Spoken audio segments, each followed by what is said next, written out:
Good morning everyone.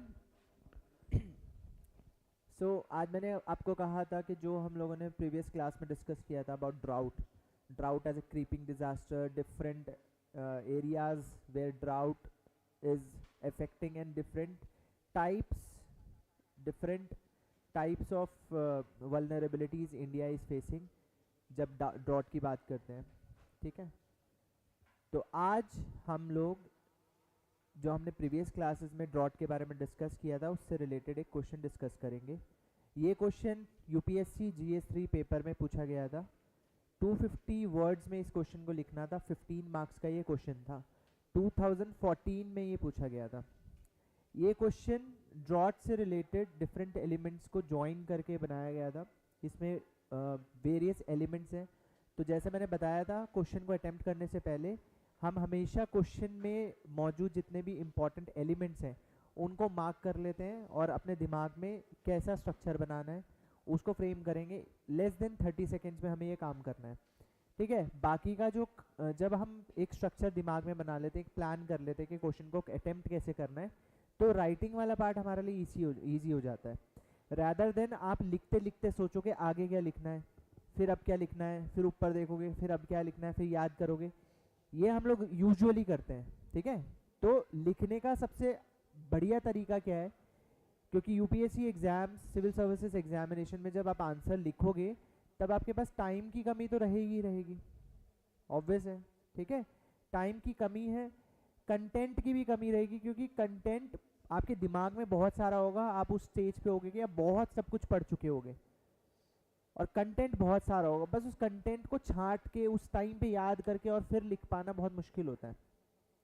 ठीक है, वो कैसे हो पाता है, जब हम लोग क्वेश्चन को बहुत ध्यान से मार्क करते हुए पढ़ते हैं। तो पहले मेरे साथ एक बार ये क्वेश्चन पढ़ लो। ठीक है, उसके बाद हम इसके एलिमेंट्स को पहले मार्क कर लेंगे, फिर हम अपने दिमाग में एक स्ट्रक्चर बनाएंगे। पहले दिमाग में स्ट्रक्चर बनाएंगे कि इस क्वेश्चन को अटेम्प्ट कैसे करना है, फिर इस क्वेश्चन को अटेम्प्ट करने के साथ बढ़ेंगे। ठीक है, तो क्वेश्चन है, drought has been recognised as a disaster in view of its party expense, temporal duration, slow onset. यानी ड्रॉट के कैरेक्टरिस्टिक्स बताए हैं। दैट ड्रॉट का जो असर है वो बहुत महंगा पड़ता है, ड्यूरेशन लंबी होती है, ऑनसेट स्लो होता है, यानी धीरे धीरे ये आता है, और इसका जो इफेक्ट है, जो इसका प्रभाव है, वो बहुत लंबे अंतराल, लंबे समय के लिए रहता है on various vulnerable sections of societies. ठीक है, तो इसमें हम लोगों ने दो एलिमेंट्स को सबसे पहले मार्क किया है। एक तो इन्होंने ड्रॉट के कैरेक्टरिस्टिक्स के ऊपर हमारा ध्यान खींचने की कोशिश की है कि ड्रॉट क्रीपिंग डिजास्टर क्यों है। कल हमने पढ़ा था ड्रॉट जो है डिजास्टर्स का डिजास्टर क्यों कहा जाता है, ड्रॉट इतना ज़्यादा प्रभावशाली क्यों है, इतना बड़ा प्रभाव क्यों डालता है हमारे देश का जो पिछड़ा वर्ग है, जो लोग हाशिए पर रहते हैं, marginalise section of our society, vulnerable sections के लिए और ज़्यादा खतरनाक कैसे हो जाता है ड्रॉट। ये हम लोगों ने कल क्रीपिंग डिजास्टर के बारे में जब हम बात कर रहे थे तब हमने डिस्कस किया था। तो उन्हीं दोनों एलिमेंट्स को ये जोड़ने की कोशिश कर रहा है। ठीक है, तो हम क्या कर सकते हैं, इंट्रोड्यूस जब इस क्वेश्चन को हम इंट्रोड्यूस करेंगे तो हम इसी एलिमेंट को इस वल्नरेबिलिटी के साथ जोड़कर इंट्रोड्यूस कर सकते हैं। ठीक है, लेकिन पहले क्वेश्चन पूरा पढ़ लेते हैं। With a focus on the September 2010 guidelines from NDMA, discuss the mechanism for preparedness to deal with the El Nino La Nina fallouts in India। El Nino और ला नीना फॉलआउट्स के बारे में बात कर रहे हैं। ठीक है, तो सबसे पहले आपको इसमें एक एलिमेंट ऑफ इंफॉर्मेशन भी देना पड़ेगा कि एल नीनो और ला नीना मैकेनिज्म्स जो हैं वो ड्रॉट और इंडियन मॉनसून से कैसे रिलेटेड है, वो इंफॉर्मेशन यहाँ पे प्रोवाइड करनी पड़ेगी। 250 वर्ड्स का क्वेश्चन है, हमारे पास बहुत स्कोप है लिखने का। ठीक है, then will come to the NDMA guidelines और उसके बाद कंक्लूजन। ये स्ट्रक्चर होगा हमारे आंसर का। स्ट्रक्चर समझ में आया? ठीक है, ऐसे सोचते हैं हमें कैसे स्ट्रक्चर लिखना है। ठीक है, सूखे को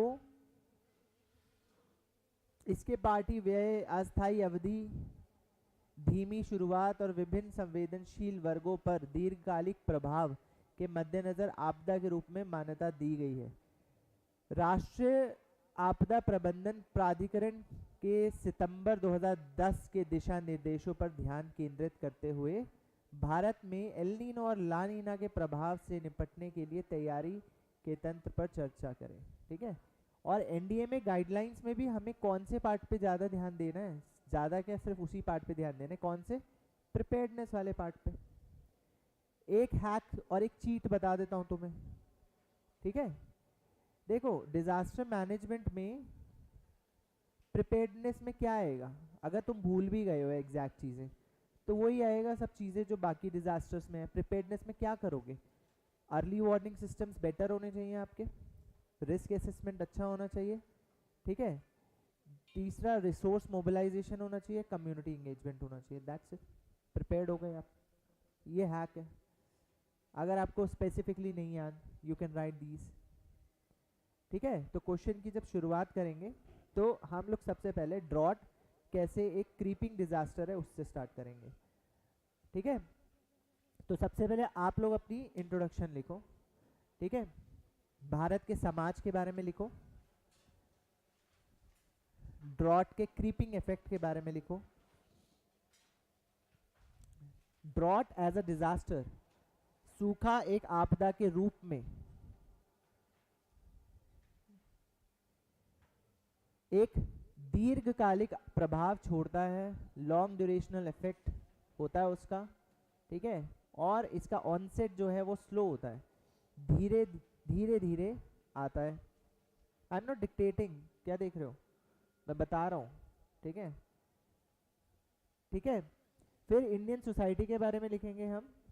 Indian society is mainly, millions of people in India are mainly dependent on agriculture for their livelihood and for their sustenance, यानी अपनी जीवन शैली के लिए और अपने जीवन के लिए किस पर निर्भर है। भारत के अधिकतर लोग, भारत के लाखों करोड़ों लोग किस पर निर्भर है, कृषि पर। ठीक है, और कृषि किस पर निर्भर है, पानी पर।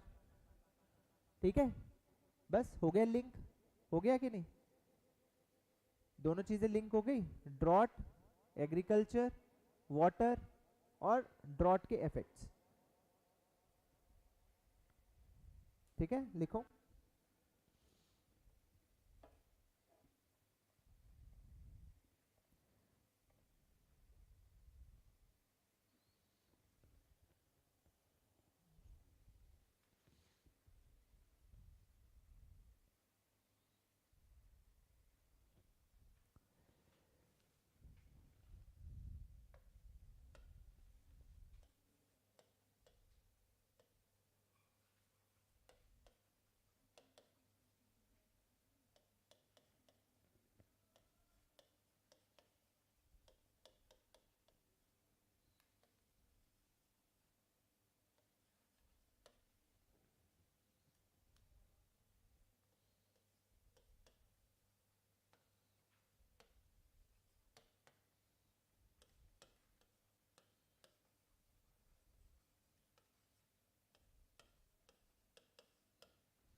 ठीक है, एक एग्जाम्पल के तौर पे ही लिखा है बस मैंने, बहुत सारे कॉपी भी कर रहे होंगे।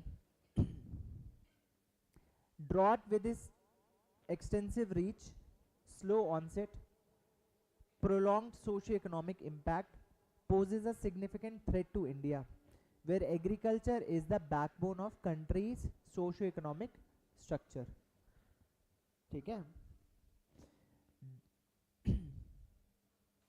ठीक है, सूखे की दूर तक पहुंच, ठीक है, धीरे आगमन और लंबे अंतराल तक चलने वाला सामाजिक आर्थिक प्रभाव भारत के लिए एक बहुत बड़ा खतरा है, जहां पर कृषि क्या है, भारत के सामाजिक आर्थिक ढांचे की रीढ़ की हड्डी है। ठीक है,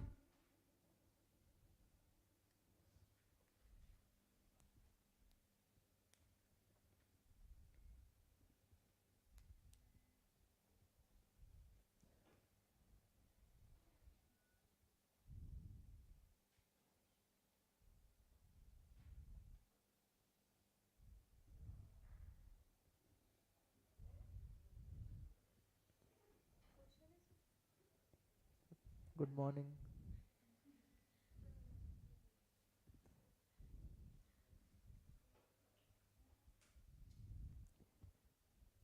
ठीक है, आया समझ में? अब हम नेक्स्ट एलिमेंट में हमने क्या डिस्कस किया था, नेक्स्ट क्या था बताओ?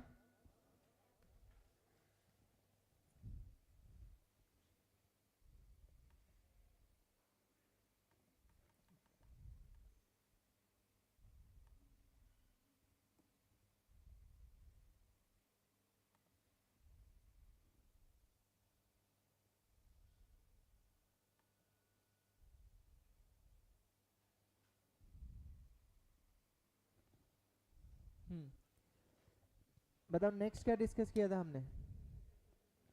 नेक्स्ट एलिमेंट था इसका, दो एलिमेंट थे इसमें बचे हैं, एनडीएमए गाइडलाइंस और एल नीनो ला नीना।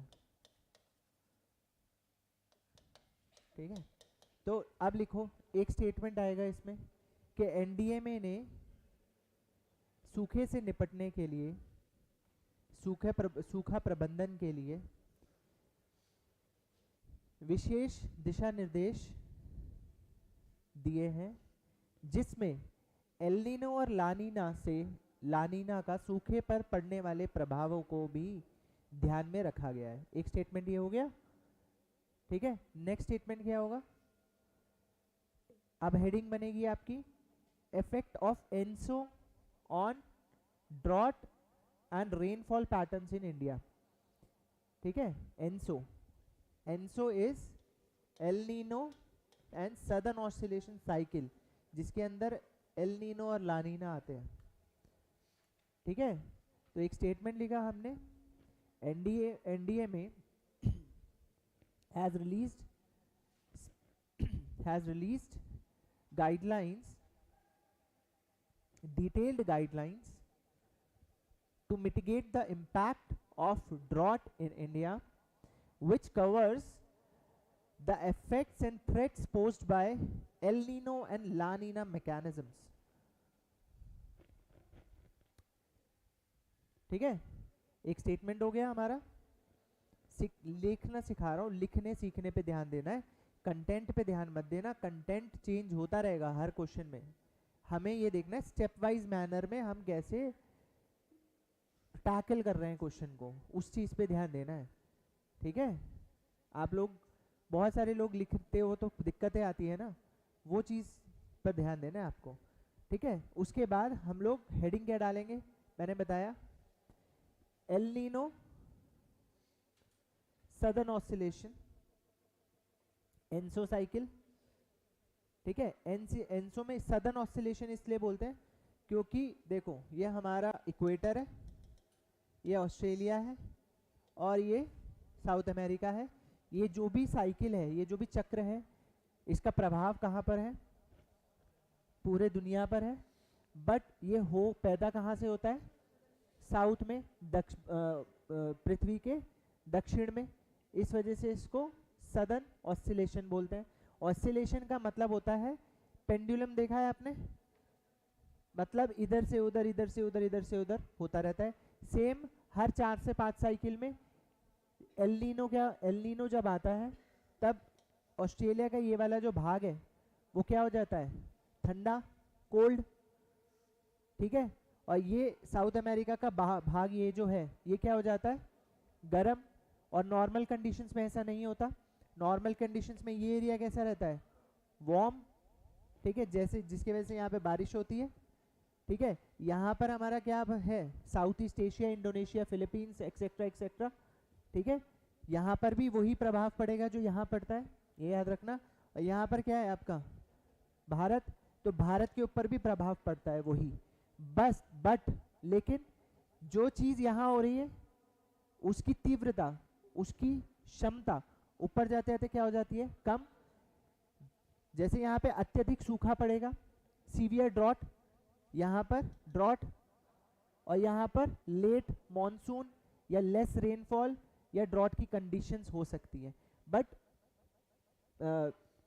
पड़ेगा सूखा ही। समझे बात, सिंपल ये है एल नीनो। एक साइकिल है, 4-5 साल में हर बार ऐसा होता है, ठीक है। एल नीनो का ऑपोजिट क्या है, एल नीनो के बाद जो कंडीशन पैदा होती है उसको क्या बोलते हैं, ला नीना, वो उसका ऑपोजिट है। उसमें क्या होता है, ला नीना में जो नॉर्मल साइकिल्स है, जो नॉर्मल साइकिल है, जो नॉर्मल टेम्परेचर है वाटर का, वही क्या हो जाता है, और ज़्यादा इंटेंस हो जाता है और तीव्र हो जाता है। फॉर एग्जाम्पल यहाँ पे पानी नॉर्मली कैसा होता है, गर्म, तो यहाँ पे और ज़्यादा क्या हो जाएगा, गर्म। बादल और तेज़ी से बनेंगे और कैसी कंडीशंस फॉर्म हो जाएंगी यहाँ पे, हैवी रेनफॉल, ठीक है। इंडिया में क्या आएगा, यहाँ तो हैवी रेनफॉल और फ्लड होगा, वेरी गुड। यहाँ पे क्या होगा, हैवी रेनफॉल और फ्लड, यहाँ पे भी हैवी रेनफॉल, और इंडिया में क्या होगा, गुड मॉनसून। समझे बात, तो ये इम्पैक्ट है इसका, ठीक है। तो हेडिंग डाल लो, impact of ENSO, impact of ENSO, El Nino Southern Oscillation on Indian monsoon, बस यही डाल लो, and drought, Indian monsoon and drought, ठीक है। छोटा सा डायग्राम बनाओ, प्यारा सा शेडेड रीजन बनाओ, ठीक है। कुछ नहीं दिखाना है, साउथ अमेरिका दिखाना है, ऑस्ट्रेलिया दिखाओ, इंडिया दिखाओ, थोड़ा ऊपर इक्वेटर के ऊपर, ठीक है, उसका प्रभाव दिखाओ, ठीक है। यहाँ पे छोटी सी की बनाओ, ठीक है, उसमें ऐसे शेडेड रीजन को दिखाओ, ड्रॉट एरियाज,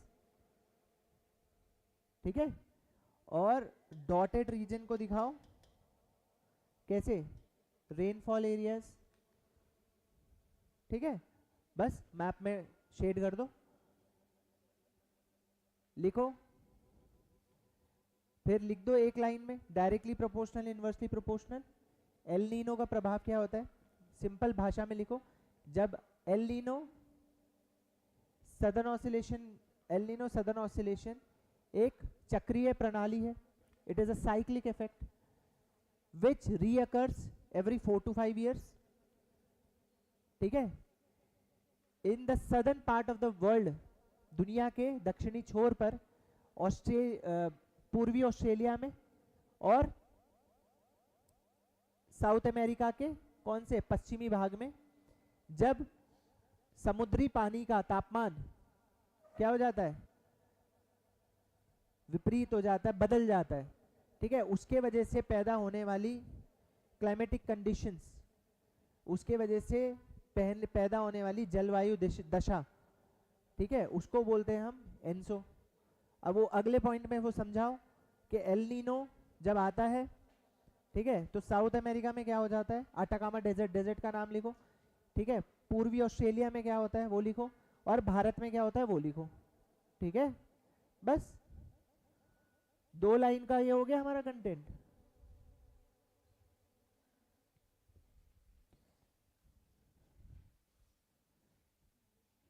सब लिखने चाहिए, इससे ज़्यादा सिंपल तरीके से कुछ नहीं लिखवा सकता हूँ, ठीक है।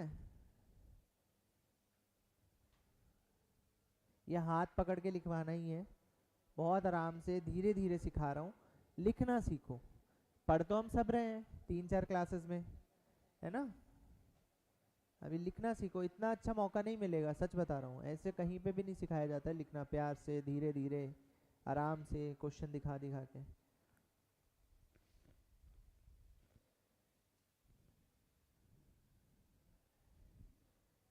एक बार सीख जाओगे ना तो फिर याद करोगे, फिर खुश रहोगे हमेशा। एक बार सीखने वाली स्किल है ये, ठीक है। अपने आइडियाज़ को प्रेजेंट करना हमेशा हर जगह काम आएगा। कंटेंट के पीछे भागेंगे जो बच्चे, तो वो तो फिर मैं मोटी बुद्धि कहूँगा उनको। कुछ होते हैं समझते ही नहीं है, वो बस क्या लिखवाया सुनने, जी सर क्या क्या क्या, रिपीट करना, समझ नहीं आया दोबारा बोलना, तो वो उसी में फिर रह जाओगे तुम, ठीक है। सिमरन और स्वीटी लिख रहे हो आप लोग या नहीं लिख रहे हो, ये बता दो मुझे ज़रा।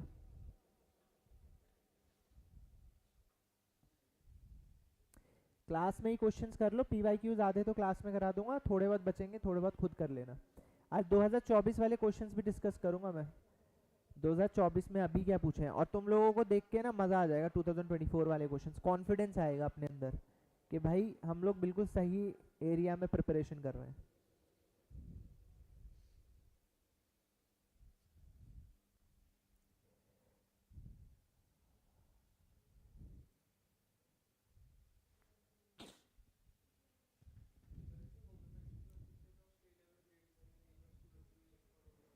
वही मैं कह रहा हूँ कि इतना सारा, इतना कुछ नहीं करना आपको। आपको बस वो लिखो कि ईस्टर्न ऑस्ट्रेलिया में क्या होता है और वेस्टर्न साउथ अमेरिका में क्या होता है, बस उतना लिख दो, ठीक है। सेकंड पॉइंट में 2 पॉइंट बन जाएंगे, इसके बन गए, अभी तक तो बना लिए होंगे। आगे बढ़ते हैं, ठीक है। अभी लिखो, अभी क्वेश्चन में से ही लो। क्वेश्चन क्या था अगला, with a focus on the September 2010 guidelines of अभी सितंबर 2010 वगैरह ये सब चीज़ें हैं ना, आप लोगों को थोड़ा सा थोड़ा ज़्यादा सोच लो कि भाई सितंबर 2010 में कुछ अलग ना दिया हो। एनडीएमए की गाइडलाइंस गाइडलाइंस है, प्रिपेयर्डनेस में क्या होगा इससे ज़्यादा कुछ हो नहीं सकता। तो आप सीधा हेडिंग बनाओगे कि नेशनल डिजास्टर मैनेजमेंट अथॉरिटी द्वारा दिए गए दिशा निर्देश, ठीक है, for the mechanism of preparedness, preparedness word लिखोगे आप, ठीक है। तो जो भी है आपके क्वेश्चन में से हिंदी और इंग्लिश वाले दोनों बच्चे उस क्वेश्चन को देखो, क्वेश्चन में से हेडिंग बनाओ एक लाइन की, ठीक है, दिशा निर्देश वाली।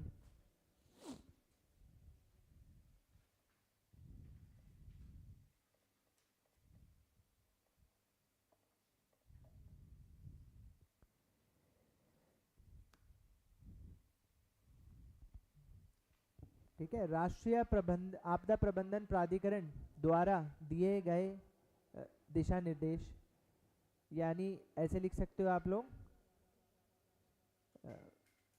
सूखे के प्रभावों से निपटने के लिए तैयारी संबंधित दिशा निर्देश, ब्रैकेट में लिख लो एनडीए में, या फिर शॉर्ट फॉर्म में भी लिख सकते हो आप एनडीए में, ठीक है।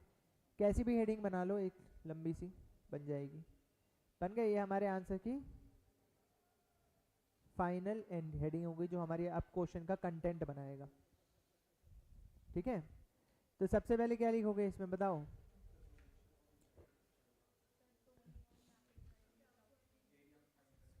हेडिंग बताओ, हेडिंग हेडिंग।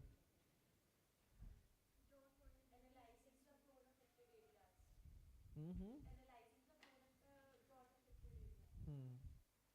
वही क्या बोला आपने, ड्रॉट वल्नरेबिलिटी असेसमेंट,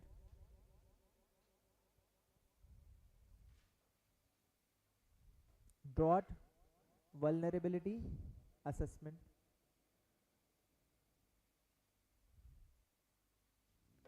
सूखे के खतरे को, सूखे के खतरे का आकलन,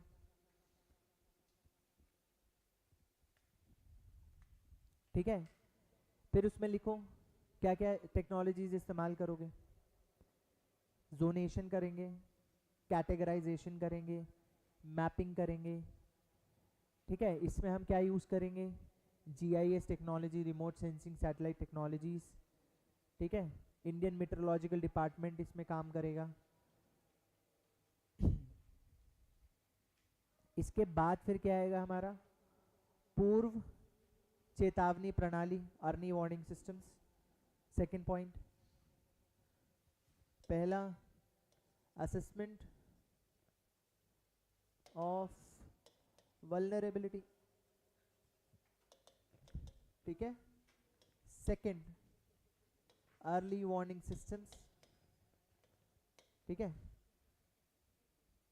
पूर्व चेतावनी प्रणाली, इसमें भी भारतीय मौसम विभाग यानी आईएमडी, इंडियन मेट्रोलॉजिकल डिपार्टमेंट, ठीक है, का मॉनसून मिशन मॉडल है। टूल्स जो यूज करते हैं, मॉनसून मिशन मॉडल, ठीक है। ये बारिश की कमी की भविष्यवाणी करते हैं। It predicts the intensity of monsoon and rainfall in India. The intensity of monsoon ही लिख लो, बोथ आर सेम थिंग, ठीक है। And accordingly suggest measures the measures to tackle that, ठीक है। उसके हिसाब से फिर दिशा निर्देश दिए जाते हैं, ठीक है।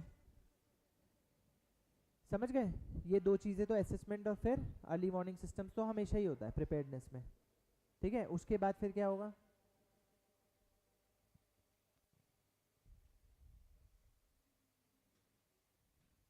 गुड गुड लिखो, प्रॉपरली लिखा करो, चाहे ऑनलाइन हो या ऑफलाइन वाले स्टूडेंट्स, प्रॉपरली लिखा करो, पूरा फॉलो करो चीज़ों को, सीखोगे चाहे कहीं पे भी हो, ठीक है। उसके बाद है हमारा कंटीजेंसी प्लानिंग, इमरजेंसी प्लानिंग। उसके अंदर बहुत सारी चीज़ें आ जाती हैं, ठीक है। यानी कंटीजेंसी प्लानिंग, आपातकालीन योजना,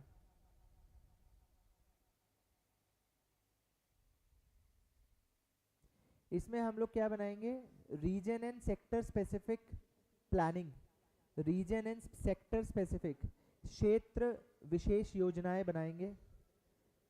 किसकी संबंधित,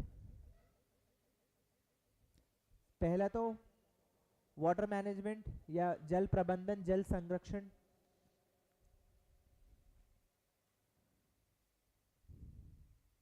ठीक है।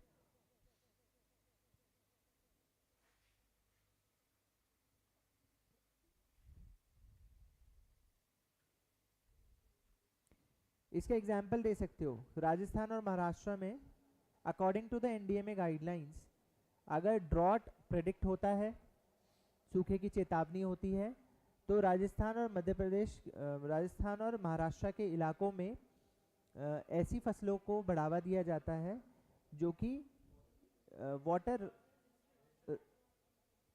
रेजिस्टेंट नहीं, वाटर स्ट्रेस रेजिस्टेंट लिखो, ड्रॉट रेजिस्टेंट, ठीक है, ड्रॉट रेजिस्टेंट हो, ठीक है, जिनके सूखे से झेलने की क्षमता ज़्यादा हो, ऐसी फसलों को बढ़ावा दिया जाता है, ठीक है। ऐसे लिख लो, पानी की कम खपत करने वाली फसलों को बढ़ावा दिया जाता है, ठीक है।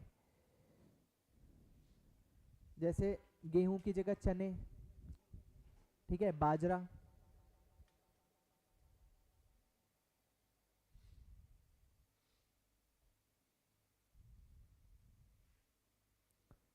ठीक है। ये तो कंटीजेंसी प्लानिंग में आ गया, ठीक है। Water conservation and alternative crops,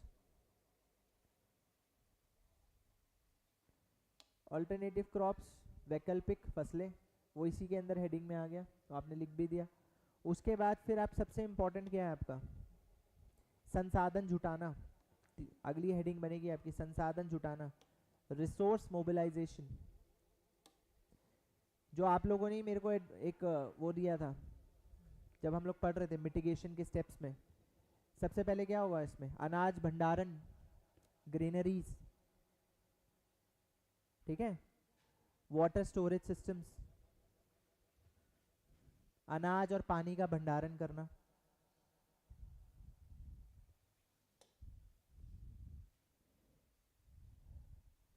इसमें प्रधानमंत्री कृषि सिंचाई योजना में जो पैसा है फंड, उसका इस्तेमाल हो सकता है किसके लिए? माइक्रो इरिगेशन के लिए, माइक्रो इरिगेशन टूल्स के लिए, माइक्रो इरिगेशन टूल्स के लिए। At the same time resources में सिर्फ खाना और पानी नहीं आएगा। प्राइमरी मैंने बताया प्रायोरिटी में बात होती है हमेशा, तो प्राइमरी हम किसके बारे में बात करेंगे? फूड सिक्योरिटी, वाटर सिक्योरिटी, जो कि एक इंसान के जीवन के लिए सबसे ज़्यादा महत्वपूर्ण है। सेकेंडरी हम किसके बारे में बात करेंगे? फार्म्स, जहाँ से खाना पानी आता है, तो वहाँ पर हमें क्या चाहिए रहते हैं? माइक्रो इरिगेशन हम बात तो करते रहते हैं, लेकिन ड्रिप वाटर के लिए सिस्टम तो चाहिए, ड्रिप इरिगेशन के लिए। तो प्रधानमंत्री कृषि सिंचाई योजना के फंड को इस्तेमाल करते हुए हम ऐसे जो आधुनिक सिंचाई के लिए उपयोग होने वाले यंत्रों का इस्तेमाल कर सकते हैं।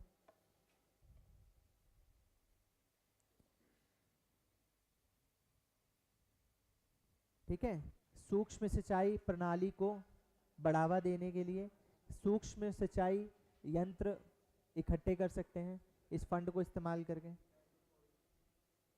नहीं, अभी तुम नहीं समझ रहे हो उस बात को। वो चीज़ें हैं, वो मेजर्स जो एनडीए में, ये वो हैं एनडीएमए की गाइडलाइंस में होने ही होने। एग्रो फॉरेस्ट्री होगा या नहीं होगा तुम्हें क्या पता, तुम सब कुछ यहाँ पे वो चल रहा है अभी एनडीएमए की गाइडलाइंस में क्या है। ये चीज़ें तो एनडीएमए की गाइडलाइंस में होती ही होती हैं। रिसोर्स इकट्ठा करना, मतलब ये सिंपलिस्टिक जो चीज़ें हैं ना, ये तो होनी ही होनी है। जो बाकी की है जैसे क्रॉप मैनेजमेंट, ठीक है, क्रॉप डाइवर्सिफिकेशन, वो बहुत सारी चीज़ें हैं, बहुत सारे एग्जाम्पल्स हैं, agro forestry. But you are not aware कि किस पार्ट में क्या लिखा हुआ है, तो ब्लफ नहीं करना है हमें। ठीक है, थोड़ा बहुत ब्लफ कर सकते हो, ज़्यादा ब्लफ नहीं कर सकते हो। एनडीएमए की गाइडलाइंस पूछी है, मान लो तुम्हें नहीं याद, प्रिपेयर्डनेस में तुम्हें डिजास्टर मैनेजमेंट के जो 8 स्टेप्स है वो तो याद है। ठीक है, उसमें से स्टार्टिंग के जो 3 स्टेप्स हैं वही हर डिजास्टर में वही चीज़ें हैं। तो आप हर किसी की जब गाइडलाइंस पढ़ोगे, मैंने हमेशा बताया था तुम्हें सिमिलर चीज़ देखने को मिलेगी। किसी में कोई खास चीज़ होगी ना तो उसको अलग से लिख देना बस। ठीक है, बाकी ये 4 चीज़ तो होंगी। और चौथी चीज़ प्रिपेयर्डनेस के अंदर आती है कम्युनिटी एंगेजमेंट। ठीक है, कम्युनिटी एंगेजमेंट, ये प्रिपेयर्डनेस में ये 4 स्टेप्स तो होंगे ही होंगे आपके। और सिर्फ प्रिपेयर्डनेस वाला पार्ट पूछा है आपसे, पूरा डिजास्टर मैनेजमेंट नहीं पूछा। ठीक है, तो इस वजह से हम नहीं लिखेंगे। अगर आपसे पूछा होता कि बताइए कि कैसे आप ड्रॉट को मैनेज कैसे करेंगे, ऐसे आपसे पूछा होता, तब आपके पास उसमें पूरा कुछ भी लिख सकते थे आप, लेटेस्ट टेक्नोलॉजी ये वो हम कहाँ लिखेंगे? अपने वे फॉरवर्ड में लिख सकते हैं, और ज़्यादा कुछ। समझ गए? फिर लिखो कम्युनिटी एंगेजमेंट, समुदाय की भागीदारी।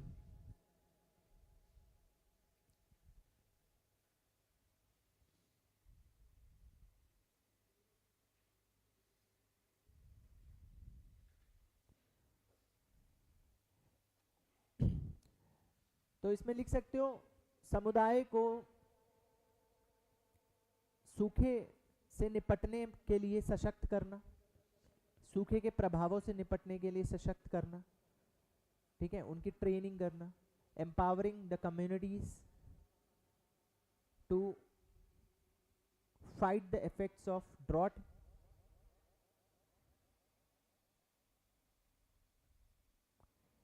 Adapt according to the conditions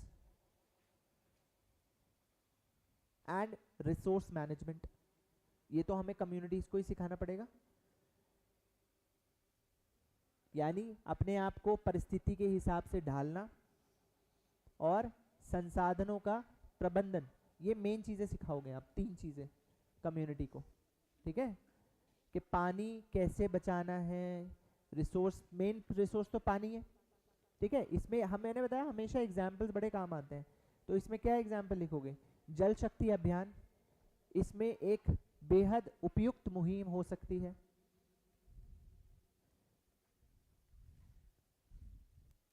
जल Shakti Abhiyan can be a nodal scheme, nodal initiative. Atal Bhujal Yojana, comma, मतलब कुछ भी लिख लो, दो तो लिख ही लो, आपके आंसर को वेट मिलेगा। ठीक है, अब हमारा जो कंटेंट था चौथा पार्ट, वो खत्म हो गया। अभी मैं तुम्हारी कॉपीज में नहीं देख रहा हूँ, ये मेरे दिमाग में स्ट्रक्चर्ड चीज़ें हैं, मतलब कैसे कितना लिखा होगा मैंने।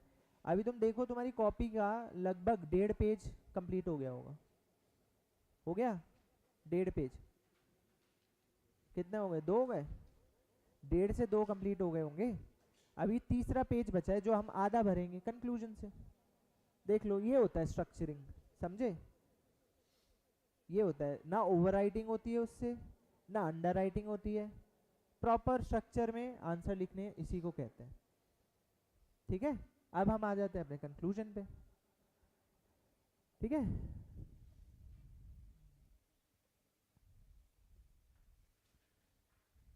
तो लिखो एनडीए में गाइडलाइंस आर एनडीए में guidelines are very crucial to fight the effects of a disaster like drought, which is which is which is very hazardous, यानी बहुत ज़्यादा खतरनाक है। एनडीएमए की गाइडलाइंस डिजास्टर सूखे से लड़ने के लिए, निपटने के लिए बहुत ज़्यादा महत्वपूर्ण है। ठीक है, बस एक चीज़ आपको कंक्लूजन में क्या लिखना है, महत्वपूर्ण तो है बट किसके जलवायु परिवर्तन और एनसो साइकिल में बदलाव को देखते हुए, जलवायु परिवर्तन और एनसो की जो एनसो चक्र में परिवर्तन को देखते हुए, परिस्थितियों के बदलने के साथ हमें एनडीएमए के दिशा निर्देशों में लगातार बदलावों की ज़रूरत है। एनडीएमए के दिशा निर्देशों में लगातार साइंस और टेक्निक का इस्तेमाल करना ज़रूरी है। ठीक है, साइंस और टेक्निक की मदद से सूखे के प्रबंधन को बढ़ावा देना आज की ज़रूरत है, ताकि एक सशक्त और सतत समाज बन सके। ठीक है, ताकि जो हमारे समुदाय हैं, कम्युनिटीज़ हैं, communities become empowered and sustainable. ठीक है, तो ये लिख सकते हो। आई होप आप लोगों ने सबने लिख लिया होगा। ठीक है, NDMA guidelines although are very crucial to fight the effects of a disaster like drought, which has long term effects on India's socio-economic conditions due to the changing due to the climate change and rapidly changing situations. NDMA guidelines should also be updated time to time. Research and development should be promoted in disaster management using latest science and technology. That's it. अब देखो तुम्हारे 4-4.5 line का तो conclusion हो गया होगा। हो गया? हो गया ना? अब कितने पेज का हो गया तुम्हारा ये आंसर? 2 पेज या 2 से ज़्यादा, हल्के से ज़्यादा पेज का एनफ है, मोर देन एनफ। ठीक है, दैट्स इट। डायग्राम आ गया इसमें। ठीक है, अब दोबारा इस आंसर को जरा देख के देखो। इसमें क्वेश्चन में पूछी गई हर एक बात मेंशन है, हर एक पार्ट को आंसर किया है, कुछ छूट गया है। देखो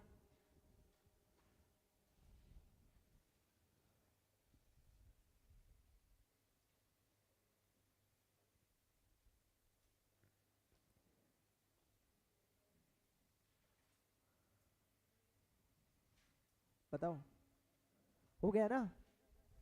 मज़ा आया? समझ में आया?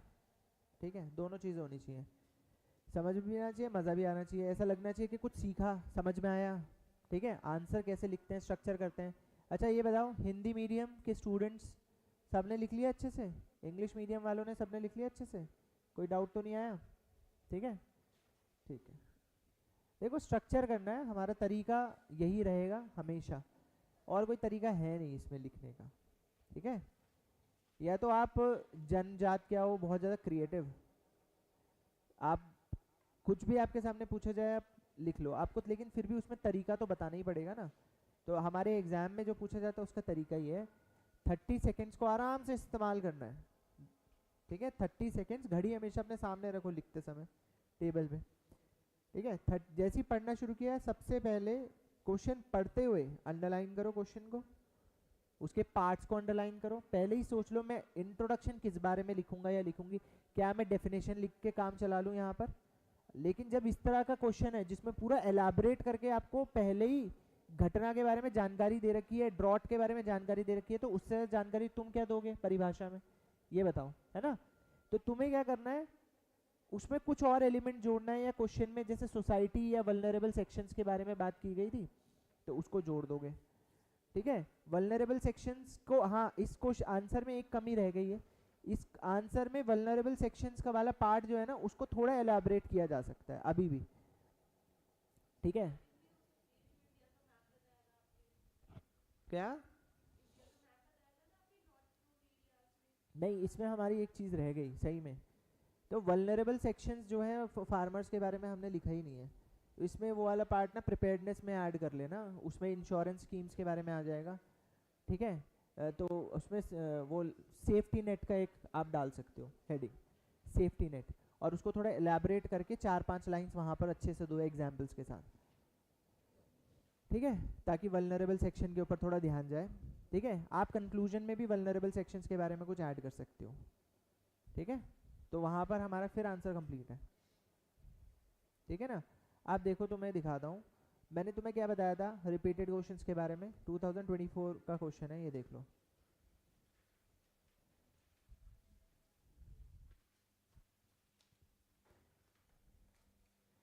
क्लास में पढ़ा है ना हमने, अर्बन फ्लडिंग, क्या बताया था मैंने क्लास में, अर्बन फ्लडिंग कितनी इंपॉर्टेंट है और अर्बन फ्लडिंग के बारे में कितना क्वेश्चन आएगा, है ना। क्वेश्चन पढ़ो, क्वेश्चन में पहले ही से ही पूरी जानकारी दे दी है इस क्वेश्चन में भी। Flooding in urban areas is an emerging climate induced disaster. हमने क्या पढ़ा है, हमने भी पढ़ा है ना, लेकिन हमने किस कंटेक्स्ट में पढ़ा है, urban flooding mainly man made reasons की वजह से, बट इन्होंने किससे जोड़ा इसको, क्लाइमेट इंड्यूस्ड। क्लाइमेट इंड्यूस्ड का मतलब क्लाइमेट के वजह से, डायरेक्ट नहीं इनडायरेक्टली, इनडायरेक्टली क्लाइमेट के वजह से। इंड्यूस्ड का मतलब ही होता है सीधे तौर पे नहीं, कैसे, इनडायरेक्टली, ठीक है। Discuss the cause of this disaster, causes पूछे हैं, ठीक है। अब क्या हो रहा है, क्लाइमेट चेंज की वजह से ना जो रेनफॉल फॉल पैटर्न्स हैं, जो प्रेसिपिटेशन पैटर्न्स हैं, वो चेंज हो रहे हैं, ठीक है। Plus the man made factors, उसमें सैनिटेशन एंड सीवेज डिस्पोजल, साफ सफाई और कूड़ा प्रबंधन, ठीक है, वो आ जाता है उसमें, ठीक है। नालियों और पानी की निकासी की समस्याएं आ जाती हैं उसमें, ठीक है, वो आ गया हमारा मैन मेड रीजंस में, ठीक है, जो इंसानों के गतिविधियों की वजह से जो भी चीज़ें हो रही हैं। उसके बाद कॉजेज आ गए, फिर mention the features of 2 such major floods in last 2 decades. मैंने तुम्हें क्लास नंबर 1 में क्या बताया था, जो हमारी क्लास 1 हुई थी, मैंने बोला था आपके इस सब्जेक्ट में 6 एलिमेंट्स हैं जिन पे सवाल पूछा जाएगा, बताया था ना। और उसमें मैंने ये बताया था कि भाई एग्जाम्पल बड़े इंपॉर्टेंट है, केस स्टडीज़ बड़ी इंपॉर्टेंट है। अभी देख लो 2024 में यही पूछा है, mention features of 2 such major floods in last 2 decades in India, ठीक है। एक तो मुंबई में तो आया ही होगा, दिल्ली में आया होगा, ठीक है। बस उसके साथ तुम्हें उसका फ्लड में होता क्या है, बीमारी होती है, मच्छर पैदा होगा, वो ही हुआ होगा, ठीक है। बात क्या है, तुम्हें बस साल याद रह जाए तो बात है कुछ, ठीक है। तो हमें केस स्टडीज हमेशा ज़रूरी है। अब तुम लोग कितना कर रहे हो, क्योंकि वो मैंने तुम्हें हमेशा बताया है, 2-3 डिजास्टर्स में मैंने करा दिया। अर्बन फ्लडिंग की तुमने की नहीं होगी, की है, नहीं की होगी ना, तो तुम देख लो तुम कहाँ मिस आउट करोगे और कहाँ गलती करोगे, वो देख लो, तुम लोग खुद देखो, ठीक है। फिर है describe the policies and frameworks in India that aim at tracking such floods. अब पॉलिसीज के बारे में है, ठीक है, इस फ्लड को ट्रैक करने के लिए सबसे पहले तो देखो IMD, रेनफॉल वगैरह वो सब चीज़ें तो आएंगी, ठीक है। फिर इसके अंदर आ जाता है हमारा urbanisation and urban management plans, ठीक है, और म्यूनसिपैलिटीज का, पंचायत का रोल। तो इस क्वेश्चन को 250 वर्ड्स में लिखना है, ठीक है। इसको ज़रा कंप्लीट कर लेना घर पे आराम से, ठीक है। शहरी क्षेत्रों में बाढ़ एक उभरती हुई जलवायु प्रेरित, देखो जलवायु आपदा नहीं है ये जलवायु प्रेरित आपदा है, इंड्यूस्ड, ठीक है। क्वेश्चन लिखना है किसी को, लिख लो।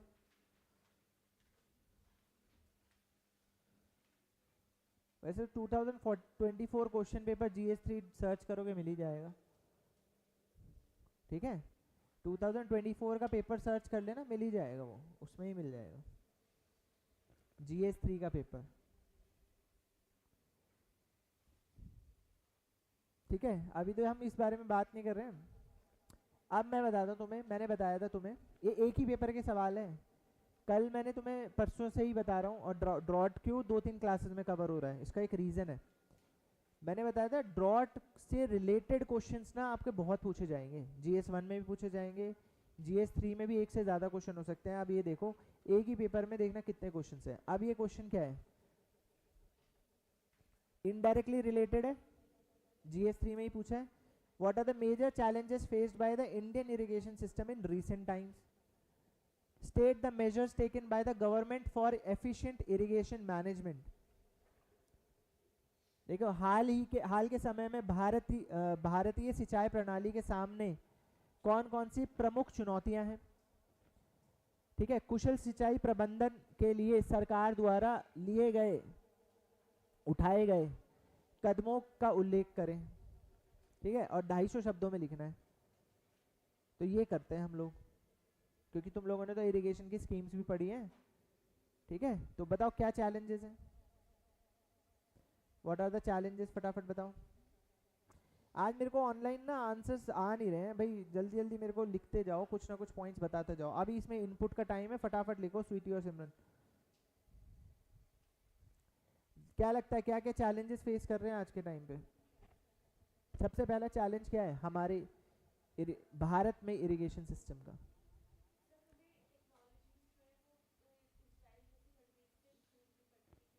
दूर पहुंच गए तुम, बहुत दूर।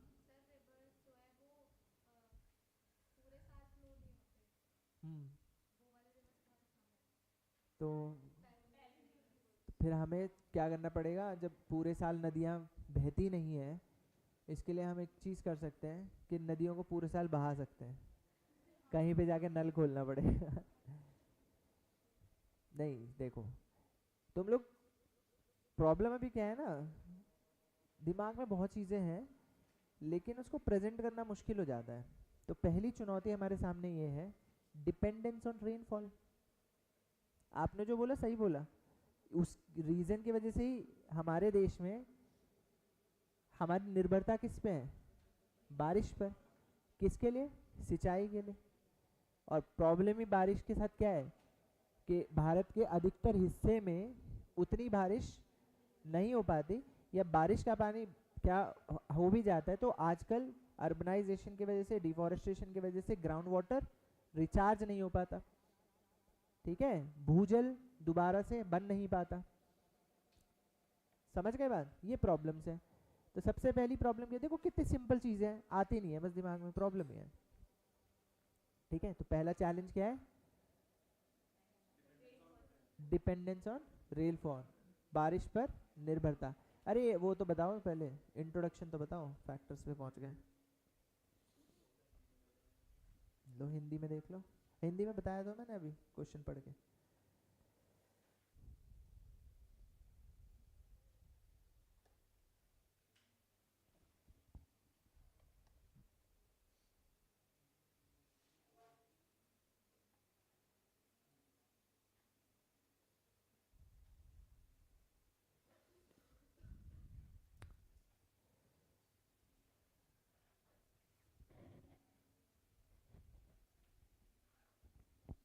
तो बहुत प्यारा सा इंट्रोडक्शन बन सकता है इसका, कैसे, दो India is a monsoon type climate, ऐसे करके स्टार्ट हो सकता है।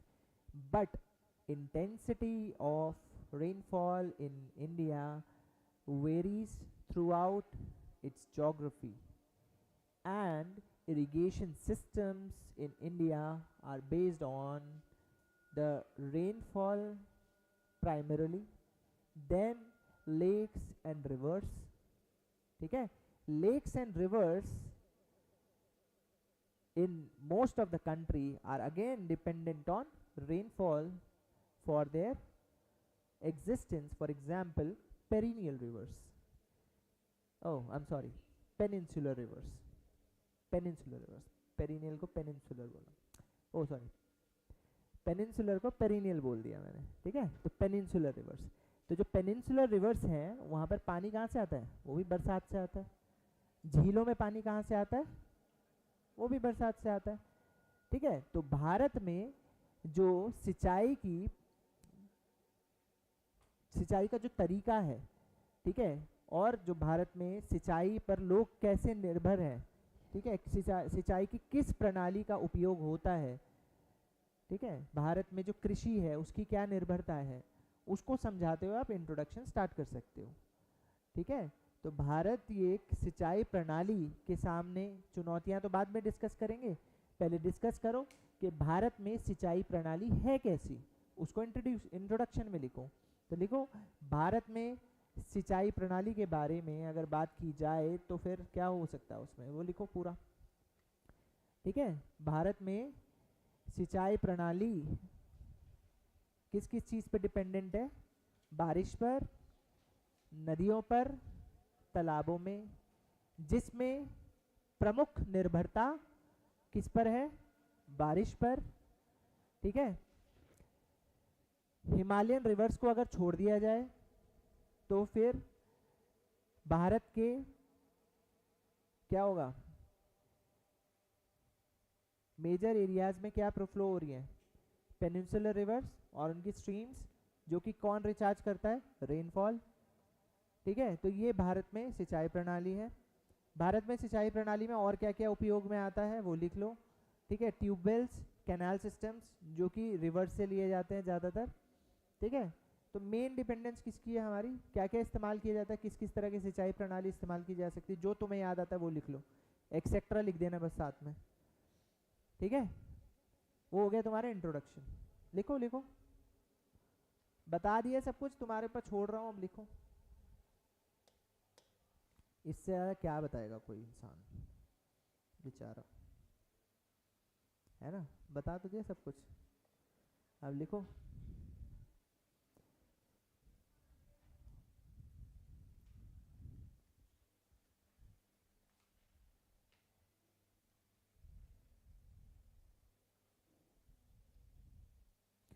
इंडियाज डिपेंडेंसी ऑफ लेक्स, पहली बात जो लैंग्वेज,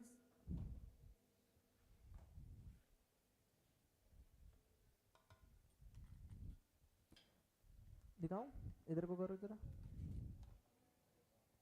शुरू तो करो भाई। यहाँ पे क्या मिल रहा है, यहाँ तो बात ही नहीं हो रही है हमारी।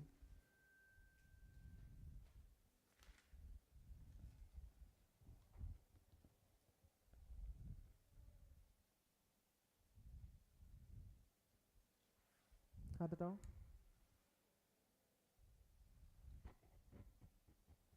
पता नहीं क्या लिखा है, लिखो लिखो फटाफट लिखो। गुड, ऐसे ही तो लिखना है, ऐसे पता, क्लास में ऐसे लिखोगे तभी तो कुछ होगा।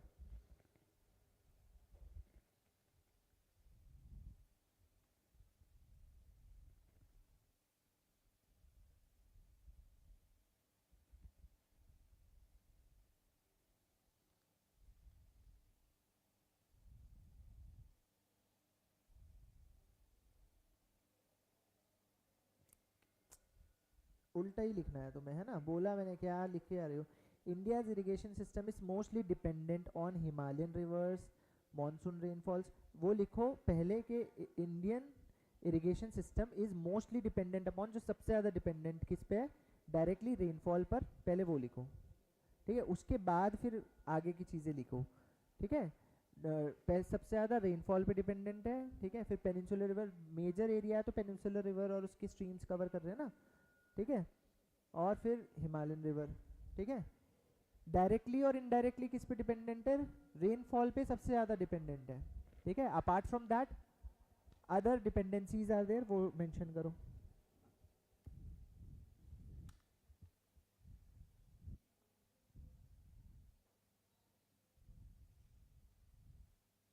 इतना बड़ा क्यों खींच रहे हो इसको? ऑल दो Indian peninsula and rest of the country has monsoon, देखो ना ये दो India has monsoon time climate, बहुत तुम लंबा खींचते हो चीज़ों को। रेनफॉल पे हो गया ये इंट्रोडक्शन पूरा। इरिगेशन सिस्टम के को इस्तेमाल करो, वर्ड इरिगेशन सिस्टम को इस्तेमाल करो, उसको डिस्क्राइब करो।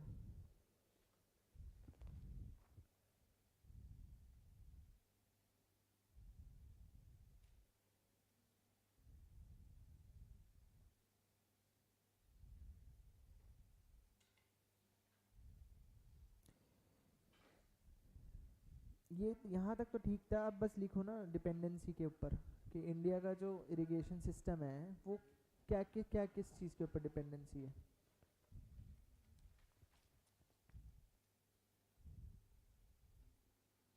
इरिगेशन एग्रीकल्चरली होती है, ठीक है, mostly dependent on rainfall. Language के ना तुम काफ़ी स्टूडेंट्स को थोड़ा सा लिखना पड़ेगा, पढ़ना पड़ेगा, तब लैंग्वेज आएगी और अच्छी, है ना। मेन पॉइंट लिखो, इंडिया का जो इरिगेशन सिस्टम है उसको डिस्क्राइब करो, ठीक है, फिर उसकी डिपेंडेंसी बताओ। बार बार यही बोलना पड़ रहा है मुझे।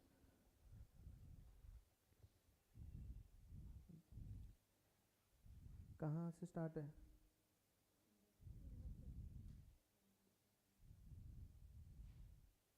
तो नोट्स कहाँ से, आंसर कहाँ से शुरू है? यहाँ से। हाँ।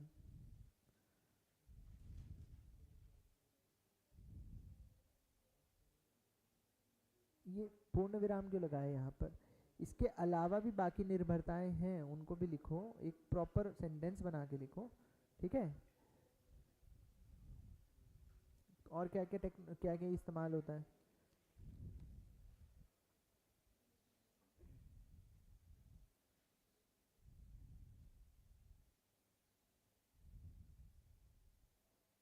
विच ऑल्सो लिख लेना, कहाँ गया which also affects the flow of,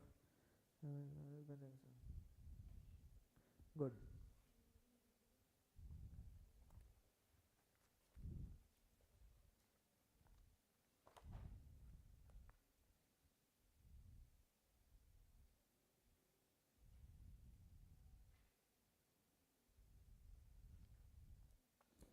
10 की जगह लिखो, 10 मत लिखो। Major part of India is dependent on tools like, tools मत लिखो, सिस्टम सही है, टूल्स थोड़ी हैं।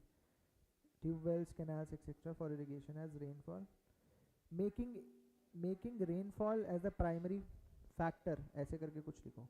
ठीक लिखा है, थोड़ा लैंग्वेज सही करो, ठीक है। तो इंट्रोडक्शन सबने लिख लिया होगा, ठीक है। तो हेडिंग डालो क्वेश्चन में से देख के। अब उसमें क्वेश्चन में बोला है कौन सी प्रमुख चुनौतियां हैं, तो उसको ही लिखो। भारतीय सिंचाई प्रणाली के सामने सिंचाई प्रणाली की प्रमुख चुनौतियां, हेडिंग डाल लो, ठीक है। गुड, ठीक है। अब ये चुनौतियां जो तुमने लिखा है ना सिमरन, इन्हीं को हमें लिखना है हेडिंग के अंदर, ठीक है। Challenges faced by Indian irrigation system, heading बन जाएगी। सिंपल, बहुत सिंपल क्वेश्चन है, बहुत सिंपल तरीके से लिखना है, ठीक है। तो सबसे पहली तो चुनौती क्या है, हम लोगों ने अभी डिस्कस की थी, क्या? Dependence on rainfall, dependence on monsoon, ठीक है। तो उसमें तुम्हें रेनफॉल का समझाना पड़ेगा। अब जो तुम आधे लोगों ने अपना इंटेंसिटी वगैरह सब कुछ इंट्रोडक्शन में समझा दिया था ना, उससे बेटर अब यहाँ पे समझाना था आप लोगों को। इंडिया की topography, intensity and the effect of climate change on rainfall, जिसके वजह से रेनफॉल पैटर्न्स जो हैं वो अब बहुत ज़्यादा एराटिक हो चुके हैं, यानी अनप्रिडिक्टेबल, ठीक है। अनुमान नहीं लगाया जा सकता बारिश कब, कितनी और कहाँ होगी। ये मत लिखना अनुमान नहीं लगाया जा सकता, अनुमान लगाना और ज़्यादा मुश्किल होता जा रहा है, ठीक है। किसकी वजह से? जलवायु परिवर्तन की वजह से। भारत में भारत में अलग अलग क्षेत्रों में अलग अलग तीव्रता से वर्षा होती है, ठीक है। और इस इंटेंसिटी की वजह से और ड्रॉट कंडीशंस की वजह से मॉनसून पैटर्न्स जो इतने डिफरेंट है, इसके वजह से वल्नरेबल इरिगेशन सिस्टम्स की वल्नरेबिलिटी जो है वो बढ़ जाती है, ठीक है। ऐसा को लिख लो, सोच लो अभी जो जो मैंने बोला उसको सोचो कैसे पैटर्न करना है, फिर लिखो। डिपेंडेंस ऑन मानसून, उसमें फैक्टर्स लिखो, मानसून के क्या क्या फैक्टर्स हैं इंडिया में, ठीक है। क्लाइमेट चेंज लिखो, एनसो लिखो, ठीक है। क्लाइमेट चेंज है, एनसो है, जिसके वजह से मानसून पैटर्न्स क्या हो रहे हैं, और ज़्यादा अनप्रेडिक्टेबल होते जा रहे हैं,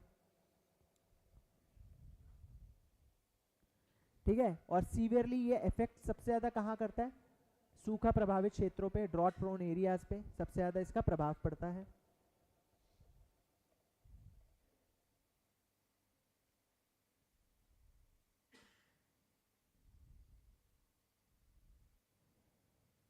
ठीक है,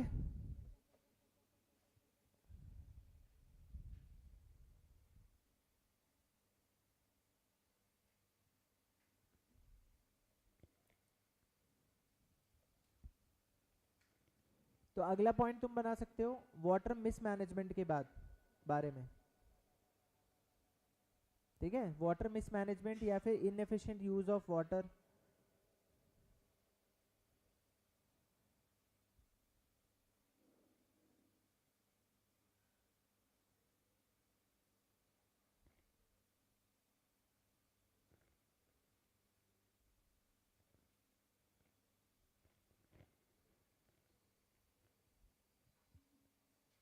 ठीक है। तो आप लोगों ने इरिगेशन सिस्टम्स अगर बचपन में पढ़े होंगे तो आपने उसमें पढ़ा होगा, फ्लड इरिगेशन के बारे में पढ़ा है। What is flood irrigation? नदियों को मोड़ दिया जाता है, उसमें से काट के वो बनाए जाते हैं, ठीक है, क्यारियाँ बनाई जाती हैं, नदियों का पानी मुड़ जाता है पाइप के द्वारा, ठीक है, उसको हम बोलते हैं फ्लड इरिगेशन, ठीक है। तो उसमें पानी का वेस्टेज बहुत ज़्यादा होता है, ठीक है। तो लिखो ये ट्रेडिशनल सिस्टम्स जो हैं, पारंपरिक सिंचाई प्रणालियाँ, जैसे बाढ़ सिंचाई बोलते हैं, जिसकी वजह से वाटर वेस्टेज होता है, ठीक है, ग्राउंड वाटर का जो लेवल है वो खराब होता है,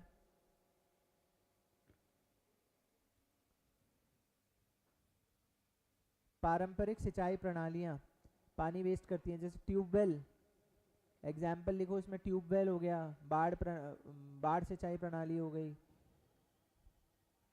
ठीक है, इससे पानी काफ़ी वेस्ट होता है। फिर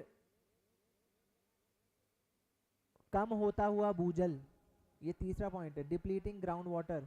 इसके फैक्टर्स बहुत सारे हैं। सबसे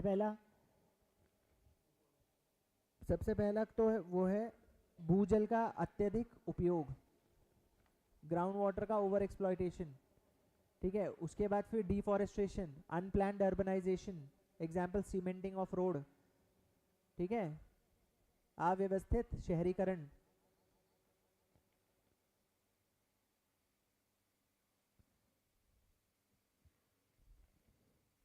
जंगल और पेड़ों का को काटना, वो सब इसमें आएगा।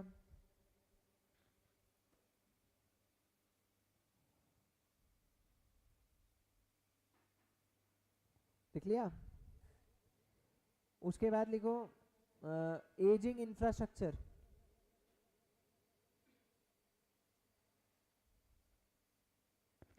जो हमारे कनाल बने हुए हैं, रिजर्वायर्स बने हुए हैं, वो क्या हो रहे हैं, बूढ़े होते जा रहे हैं, ठीक है, टूटे हैं फूटे हैं, उनका कोई प्रबंधन नहीं है, मेंटेनेंस नहीं है,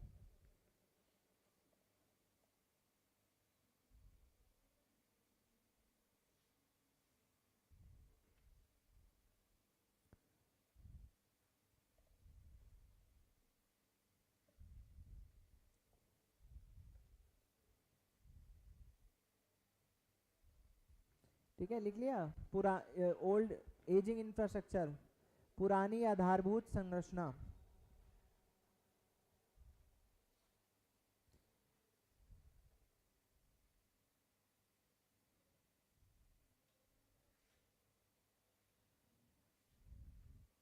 ठीक है। फिर एक सबसे बड़ी प्रॉब्लम क्या है, ज़्यादातर ये हमें पेनिनसुलर इंडिया में देखने को मिलेगी। इसमें आप एग्जाम्पल भी लिख सकते हो, ठीक है। रीजनल वाटर डिस्पैरिटीज, क्षेत्रीय जल असमानताएं, ठीक है। इसमें कावेरी वाटर इशू लिख सकते हो, कावेरी वाटर के इशू का तो सुना ही होगा आप लोगों ने, ठीक है। पंजाब एंड हरियाणा के बीच में इशू है पानी को लेकर, ठीक है।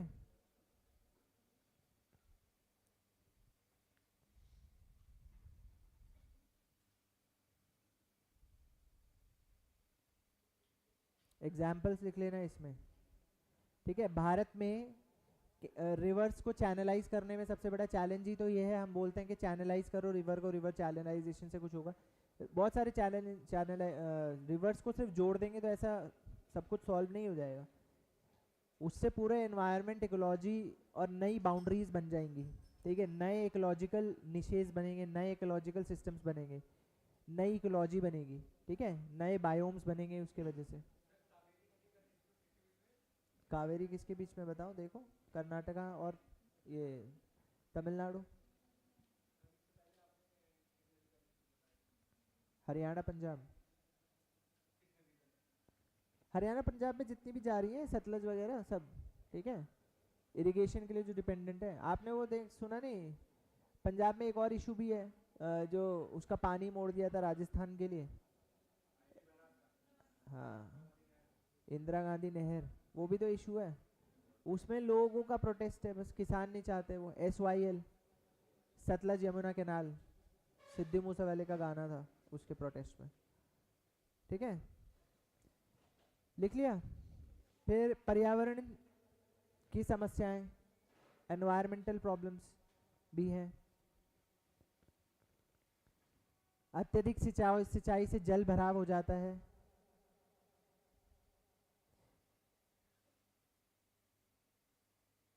ठीक है।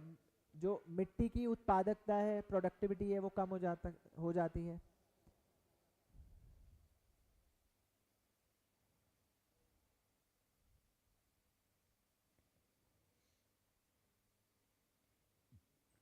ग्राउंड वाटर और एक्वाफायर जो सिस्टम्स हैं रिचार्ज होने के, वो डिस्टर्ब हो जाते हैं।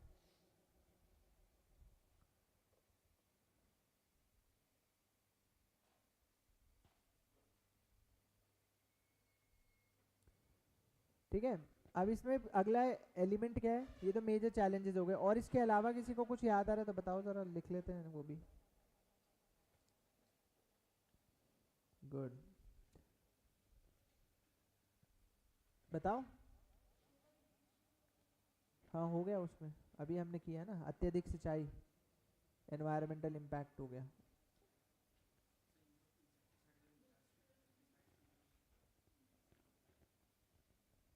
इरिगेशन सिस्टम्स के बारे में बात हो रही है अभी। इरिगेशन सिस्टम्स के ऊपर डायरेक्ट इम्पैक्ट किस चीज़ का है? कम्युनिटी के बारे में तो कुछ लिखा ही नहीं है ना, हाँ वही लिखो। तो यहाँ पर क्या है, अडेप्टेबिलिटी नहीं है, ठीक है। जो कम्युनिटीज़ हैं इस नए सिंचाई प्रणालियों को अपना नहीं पा रहे हैं, ठीक है। इसके विभिन्न कारण हैं। नई और आधुनिक सिंचाई प्रणाली कैसी होती हैं? महंगी होती हैं। New and modern irrigation techniques which saves more water are costly, ठीक है, जिससे किसानों का इनपुट कॉस्ट बढ़ जाता है, लागत बढ़ जाती है, ठीक है। इसके बाद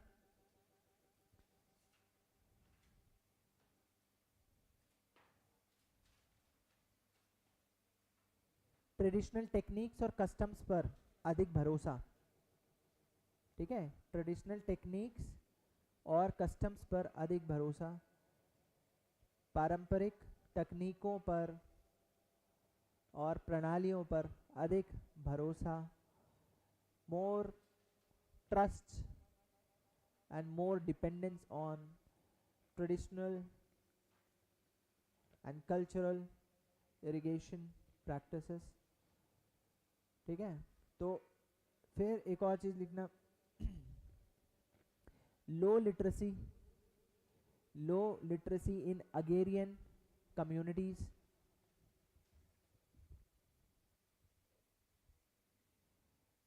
ठीक है। कृषि समुदाय में क्या कम है, ठीक है, ठीक है। सूचना का अभाव भी कम है, सूचना का अभाव लिखो, इंफॉर्मेशन गैप,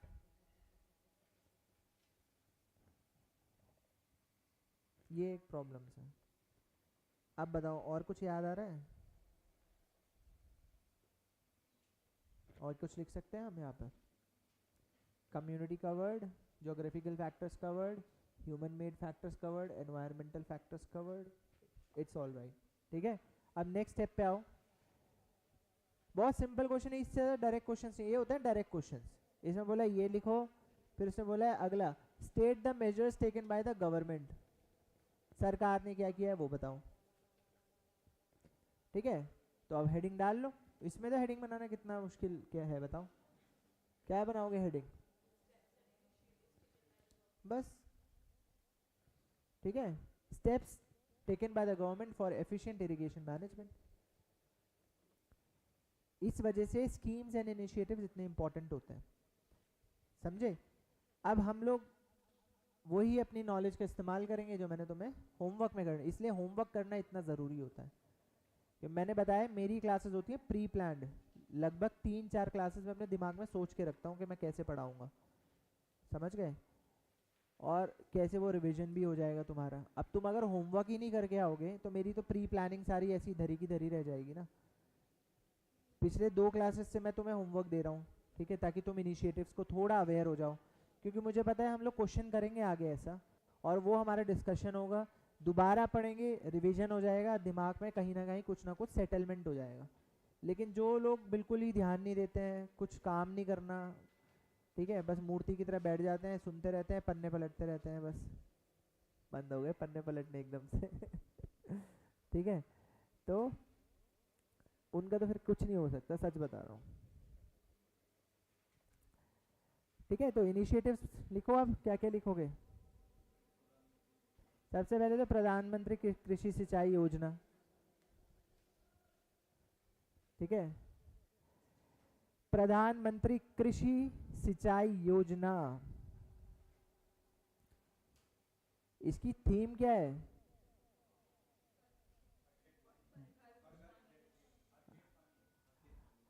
वेरी गुड, दोनों ही है, ठीक है। एक तो हर खेत में पानी होना चाहिए, ठीक है, और दूसरा पर ड्रॉप मोर क्रॉप, पर ड्रॉप मोर क्रॉप,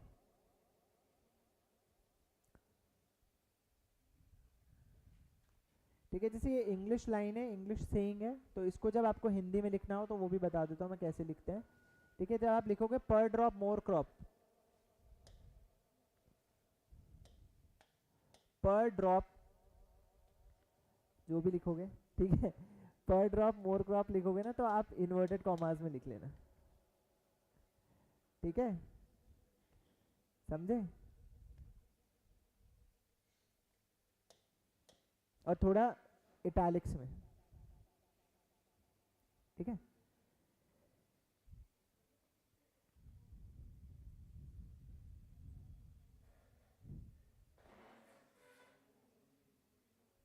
इससे क्या होगा, हमारा सिंचाई का जो क्षेत्र है, इरिगेशन एरिया है, वो बढ़ जाएगा। बहुत हंसी आ रही है तुम लोगों को,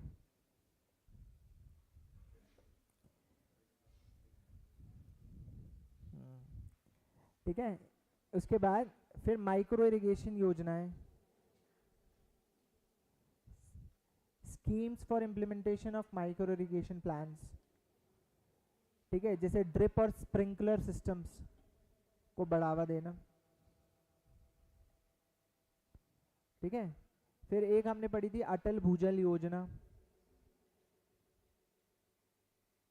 ठीक है। इसमें कम्युनिटी एंगेजमेंट और कम्युनिटी पार्टिसिपेशन की मदद से क्या करना है हमें बताओ, ground water management and restoration ध्यान देना है, ठीक है। इसमें आप लिख सकते हो व्हाट कैन बी डन। इसमें एक तो जो हमारे traditional ground water management plans थे, ठीक है, जैसे वेल्स और बाउलीज को रिस्टोर कर सकते हैं, एग्जाम्पल जो एग्जिस्टिंग है, ठीक है। न्यू प्लान्स को भी कम्युनिटी के पार्टिसिपेशन से हम लोग पूरा कर सकते हैं, ठीक है। एक एग्जाम्पल लिख लेना इसमें। फिर जल शक्ति अभियान, ठीक है, इसमें वाटर कंजर्वेशन के बारे में बात की है, यानी जल संरक्षण के बारे में बात की है, और रेन वाटर हार्वेस्टिंग के बारे में बात की है, ठीक है। वर्षा जल संग्रहण, रेन वाटर हार्वेस्टिंग के बारे में बात की है, वाटर कंजर्वेशन के बारे में बात की है। और बताओ कौन सा था, क्या स्कीम थी अभी जो स्कीम बोल रहा था मैं, जल शक्ति अभियान। हाँ, इसमें ट्रेडिशनल वाटर के जो सोर्सेज हैं, ट्रेडिशनल वाटर सोर्सेज जैसे लेक्स, पॉन्ड्स, उनको रिस्टोरेशन का भी काम है इसमें।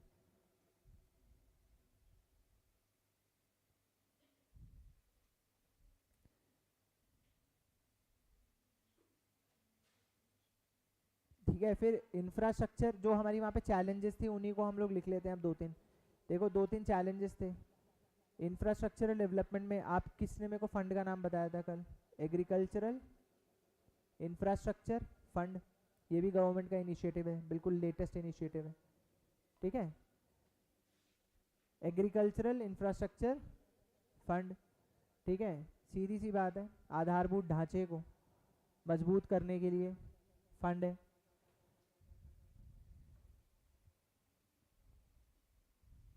ठीक है।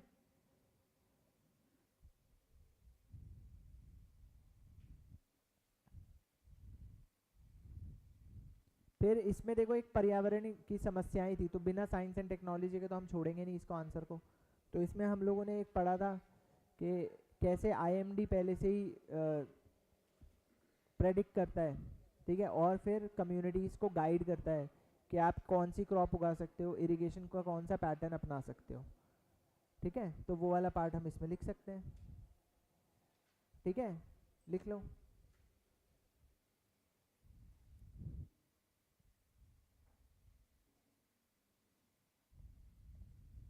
फिर कंक्लूजन में तो वही लिखोगे, सिमिलर कंक्लूजन होगा इसका। क्या लिख सकते हैं? देखो एग्रीकल्चर, इंडियन सोसाइटीज़ जो है, इंडिया की जो सोसाइटी है, भारत का जो समाज है, वो अधिकतर, भारत का जो अधिकतर समाज है, majority of Indian societies is dependent on agriculture, and agriculture without smart irrigation is less productive for the societies also and for the environment also. Though irrigation practices and systems should be developed according to the latest modern technologies and sustainability. ठीक है, समझ गए बात? तो बस यही लिखना है हमें, ताकि vulnerability to disasters, to unforeseen events, to hazards for communities as well as environment, सिर्फ हमें लोगों के अलावा हमें अपना एनवायरनमेंट भी देखना है, क्योंकि उसका दोबारा इफेक्ट कम्युनिटीज़ पे ही पड़ता है, ठीक है। तो वो जो इफेक्ट है वो क्या हो सके, मिटिगेट हो सके, रिड्यूस हो सके। बस हो गया कंक्लूजन, समझ में आया कंक्लूजन? ठीक है, तो हमने कंक्लूजन में सारे फैक्टर्स को जोड़ दिया। हमारे भारत को कृषि प्रधान हमारा देश है, ठीक है। जो भारत का जो समुदाय है वो ज़्यादातर कैसा है, कृषि प्रधान है, ठीक है। और भारत का जो कृषि क्षेत्र है वो किस पर डिपेंडेंट है बताओ? आज के समय में अगर स्मार्ट सिंचाई प्रणाली ना हो, आधुनिक सिंचाई प्रणाली ना हो, तो वही समुदाय क्या हो जाता है, इसके लिए, इसके खतरों से संवेदनशील हो जाता है, ठीक है, इसके प्रभाव से संवेदनशील हो जाता है। अब उस संवेदनशीलता को कम करने के लिए, उनको खतरों से बाहर निकालने के लिए हमें लेटेस्ट टेक्नोलॉजी और आधुनिक सिंचाई प्रणाली का उपयोग और आधुनिक सिंचाई प्रणाली का डेवलपमेंट, विकास की ओर ध्यान देना चाहिए, ताकि हम एक सतत समाज की तरफ आगे बढ़ सकें, जिसमें जो भारत का जो समुदाय है भारत का जो पर्यावरण है वो क्या महसूस कर सके, सुरक्षित हो सके। बस हो गया कंक्लूजन। तीनों चीज़ें, टेक्नोलॉजी ऐड कर दी, रिसर्च एंड डेवलपमेंट ऐड कर दिया, अब कंक्लूजन हो गया। ठीक है, ये सिंपल क्वेश्चन था। These kind of questions are simple. ठीक है, तो आपको समझ में आया होगा। एक ही क्वेश्चन से एक चीज़ समझ में आ गई कि देखो स्कीम्स कैसे काम आती हैं, और एग्रीकल्चर से रिलेटेड तो कैसे देख लो कैसे क्वेश्चन आया, कैसे हम लोगों ने एड्रेस किया स्टेप वाइज मैनर में। सबको समझ में आ गया? ठीक है, अभी 2024 का है क्वेश्चन, ये देख लो 2024 का क्वेश्चन कर रहे हो तुम लोग इतने बढ़िया मजे में। ठीक है, क्योंकि पढ़ लिया अच्छे से, जिसने पढ़ लिया वो उसको समझ में आया होगा। ठीक है, एक और क्वेश्चन देखो, ये वही है। देखो अभी आप लोग जो बात हमारी जो एक एक एलिमेंट के ऊपर क्वेश्चन पूछा जा सकता है वो देख लो आप। इरिगेशन सिस्टम्स के ऊपर क्वेश्चन पूछा, अभी पूछा elucidate the importance of buffer stocks for stabilising agricultural prices in India. देखो प्राइस का जो मैकेनिज्म है वो मैंने आपको बताया ही था। प्राइस का मैकेनिज्म, जब क्वांटिटी कम हो जाती है तो प्राइस क्या हो जाता है, हाई हो जाता है।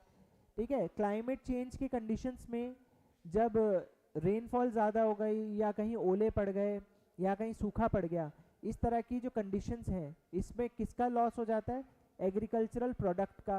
ठीक है, फसल का नुकसान हो जाता है, फसल बर्बाद हो जाती है। जब फसल बर्बाद हो गई तो उसकी क्वांटिटी क्या हो गई, जैसे टमाटो में फंगस लग गया था। ठीक है, तो टमाटर के प्याज क्या हो गए, 200 रुपये किलो, 250 रुपये किलो, तो प्राइस क्या हो जाता है ऊपर।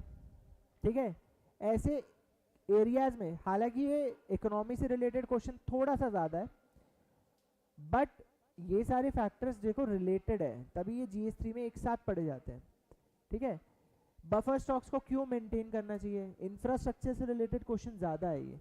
कोल्ड स्टोरेजेस क्यों डेवलप करने चाहिए, इंफ्रास्ट्रक्चर कैसा डेवलप करना चाहिए, एक स्टॉक बनाना क्यों ज़रूरी है, हमारे पास ग्रेनरीज होनी क्यों ज़रूरी है, फूड सिक्योरिटी क्या है उसके बारे में बात करेंगे, सस्टेनेबल डेवलपमेंट गोल्स को लिखेंगे इसमें। ठीक है, भारत की हंगर के बारे में लिखेंगे। ठीक है, और एग्रीकल्चरल प्राइस से उसको रिलेट करेंगे।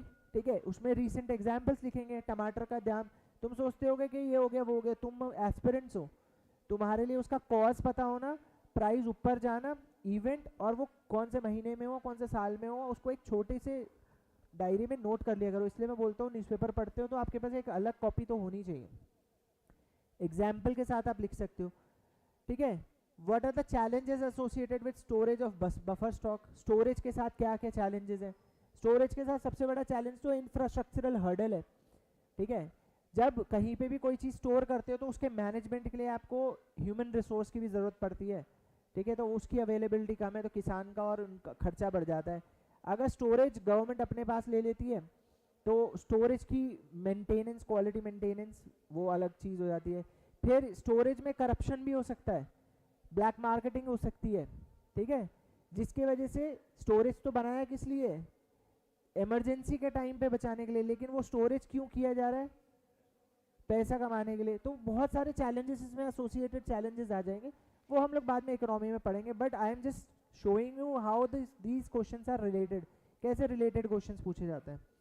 ठीक है, अगला इसमें व्हाट आर द चैलेंजेस हो गया, बस डिस्कस करना है, यही खत्म। फूड सिक्योरिटी, इंफ्रास्ट्रक्चरल चैलेंजेस सबको जोड़ जाड़ के, पॉलिसीज क्या, एक दो पॉलिसीज इसके बारे में भी होंगी। तो जब पढ़ोगे इकोनॉमिक्स तब उसमें डिस्कस होगा इंफ्रास्ट्रक्चर के अंदर। ठीक है, समझ गए बात? तो तुम्हें समझ में आया कैसे क्वेश्चंस पूछे जाते हैं, हाउ थिंग्स आर रिलेटेड। इस वजह से जब मैं कोई भी सेक्शन पढ़ा रहा हूँ अभी, तो मैं कोशिश करता हूँ कि आसपास का आजू बाजू का थोड़ा बहुत लपेट लें, क्योंकि ऐसे थोड़ा लपेटते लपेटते साथ के साथ थोड़ा बहुत कवर हो ही जाता है। जैसे अभी ज्योग्राफी का हमने लपेट लिया, एल नीनो ला नीना, अब तुम्हें पहले से पता होगा। ठीक है, तो ऐसे तो हम करते ही रहते हैं। ठीक है, सब चीज़ें इंटर रिलेटेड है और अलग भी है, समझ गए? तो आई होप तुम्हें अभी ड्रॉट से रिलेटेड तो कोई डाउट होगा नहीं। डॉट से रिलेटेड क्वेश्चन किस तरह के पूछे जा सकते हैं, क्लाइमेट की कंडीशन के हिसाब से पूछे जा सकते हैं, करंट सिनेरियो में पूछे जा सकते हैं, एरिया स्पेसिफिक पूछे जा सकते हैं। ठीक है, कुछ भी पूछ सकते हैं। बट आपके पास अब इतना मटेरियल अपने नोट्स के साथ साथ बना लिया कि आप अच्छा एक आंसर लिख सकते हो। लिख लोगे? लिख लोगे ना सब? बोलो, आवाज़ ही नहीं आ रही है। ठीक है, चलो, डाउट तो नहीं है कोई? एल नीनो, नानीना, लानीना और एंसो, कुछ किसी को समझ ना आया हो? ठीक है।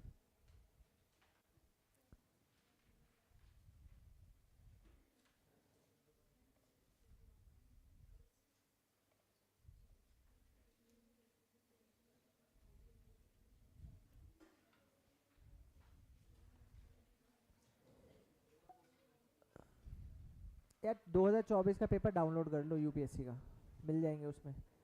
दूसरी बात कि नोटबुक्स जिसने नहीं बनाई है डेडिकेटेड आंसर राइटिंग की, अगर आप बना लोगे ना तो आप अपना जो एवोल्यूशन है वो खुद ट्रैक कर पाओगे कि आप क्या लिखते थे और आप अब क्या लिख रहे हो।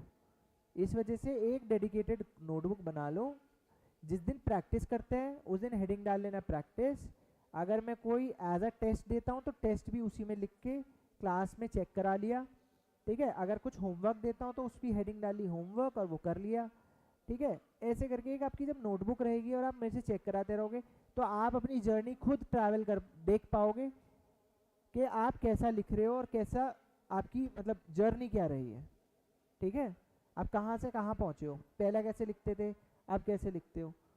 अपनी गलतियों से ही सीखोगे, लेकिन ये पन्नों में रफ कॉपीज में तो ये दबे रह जाएंगे आपकी चीज़ें, इसलिए। और दूसरी बात, वर्ड लिमिट सीखोगे। वर्ड लिमिट, क्योंकि यूपीएससी में ना लिमिटेड स्पेस मिलती है आपको कॉलम्स के साथ, साइड में कॉलम्स रहते हैं, ऊपर क्वेश्चन लिखा होता है। तो उस लिमिटेड स्पेस में अनरूल्ड कॉपी पे सीधा सीधा कैसे लिखना है वो भी एक प्रैक्टिस की बात है, ठीक है। तो हेल्प करेगा आपको, ठीक है। इतने रजिस्टर्स तो आप भरोगे नहीं, कितने का आता है रजिस्टर, 80 रुपये का आता है शायद, 60 रुपये का आता है, बताओ। खर्च करो 60 रुपये, ठीक है।